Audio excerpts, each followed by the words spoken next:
இன்னைக்கு சென்னை உயர்நீதிமன்றத்தில் டிவிகே சார்பாக ஆதவ் அர்ஜுனா ஒரு மனு தாக்கல் செய்திருக்கிறார். கரூர் டிவிகே மீட்ஸில் கூட்ட நெரிசலில் சிக்கி 41 பேர் இறந்திருக்கிற நிலையில் இதனை விசாரணை செய்ய சிபிஐ இன்வெஸ்டிகேஷன் வேணும்னு ஒரு கோரிக்கை ஒன்று கொடுத்துருக்கிறாரு. இந்த இன்சிடெண்ட் ரிலேட்டடான எல்லா சிசிடிவி வீடியோஸையும் சேஃபாக பத்திரப்படுத்தி வைக்கணும். டிவிகே தலைவர் விஜயோ நானோ பாதிக்கப்பட்ட மக்களை சந்திக்க எந்த விதமான தடையும் விதிக்கக்கூடாதுன்னு சொல்லியிருக்காங்க.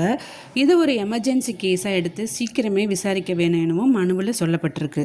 மேலும் இந்த மனுவில் காவல்துறை மேலே பல குற்றச்சாட்டுகள் முன்வைக்கப்பட்டிருக்கு. 27ஆம் தேதி நடந்த இந்த இன்சிடெண்ட்டை உருவாக்கியதே காவல்துறை தான் என்றும், காவல்துறை மற்றும் உள்துறை அரசியல்வாதிகள் சேர்ந்து தான் இந்த குற்றத்தை நிகழ்த்தியிருக்காங்க. விஜய் அவர்கள் ஸ்பாட்டுக்கு வரத்துக்கு முன்னாடியே கரண்ட் கட் பண்ணப்பட்டிருக்கு. விஜய் அவர்கள் 10 நிமிஷம் மட்டுமே பேசின நிலையில் சில சமூக விரோதிகள் கூட்டத்துக்குள்ளே ஊடுருவி காலணிகள் மற்றும் கற்கள் போன்றவற்றை விஜய் அவர்கள் மீதும் பொதுமக்கள் மீதும் வீசினதை பார்த்துமே காவல்துறையினர் அவர்களை தண்டிக்கவே இல்லை. மேலும் ஆம்புலன்ஸ் நிறைய கூட்டத்துக்குள்ளே வந்ததும் இந்த துயர சம்பத்துக்கு காரணம் எனவும், மேலும் காவல்துறையும் ஆளுங்கட்சியின் கைப்பாவையாகவே மாறி வேணுமெனே மின்சாரம் துண்டித்தல், பொதுமக்களை தாக்குதல் போன்ற குற்றங்களை நிகழ்த்தியதாகவும் இந்த சம்பவத்தில் காவல்துறையின் தோல்வியும் முக்கிய குற்றச்சாட்டாக இந்த மனுவில் குறிப்பிடப்பட்டிருக்கு.